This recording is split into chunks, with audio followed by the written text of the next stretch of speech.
Bantuan RM200 ini sebenarnya ramai yang tunggu, ramai yang tertanya-tanya sejak daripada awal tahun lagi menanyakan bilakah 200 tersebut bakal diperolehi. Sekarang ini telah pun ada pengumuman, telah pun ada info dikeluarkan.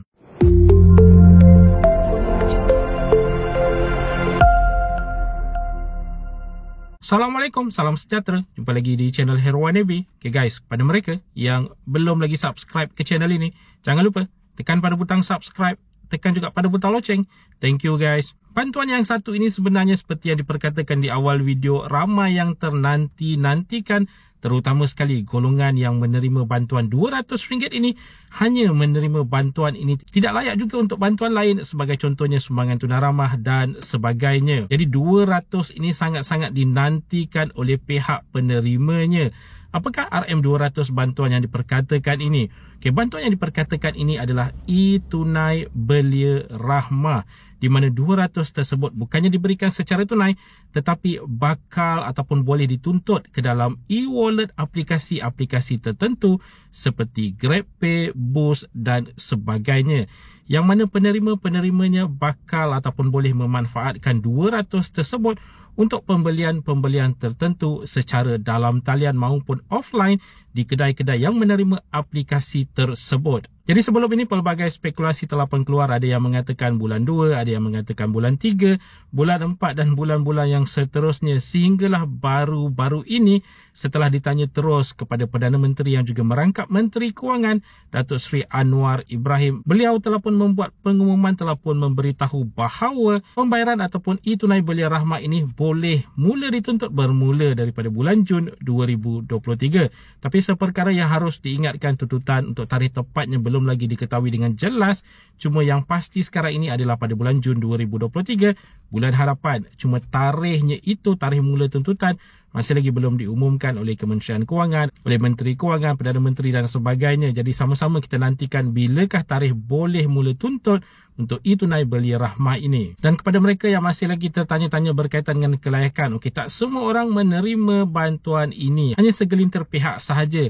Syarat-syaratnya adalah warga negara Malaysia, yang kedua mencapai umur 18 ke 20 tahun, atau okey, ini ada pengecualian untuk pelajar sepenuh masa di peringkat setara diploma ataupun SKM 4 dan ke atas di institusi pengajian tinggi berdaftar dengan salah satu kementerian berikut, iaitu Kementerian Pengajian Tinggi, Kementerian Pendidikan, Kementerian Pertanian dan Industri Makanan, Kementerian Pembangunan Luar Bandar, Kementerian Belia dan Sukan, Kementerian Sumber Manusia, Jabatan Kemajuan Islam Malaysia ataupun JAKIM, dan Kementerian Pelancongan Seni dan Kebudayaan atau dirujuk sebagai Kementerian Pengawal tanpa had umur untuk mereka ini. Jadi jika anda adalah pelajar institusi sepenuh masa, institusi pengajian tinggi, had umur 18 tahun ke 20 tahun itu boleh diabaikan walaupun anda berumur 30 tahun, 40 tahun juga, asalkan anda merupakan pelajar sepenuh masa di institusi-institusi yang dinyatakan sebentar tadi, anda juga layak untuk menuntut RM200 ini. Okey, untuk tahun ini belum lagi diketahui apakah senarai-senarai aplikasi yang diperbolehkan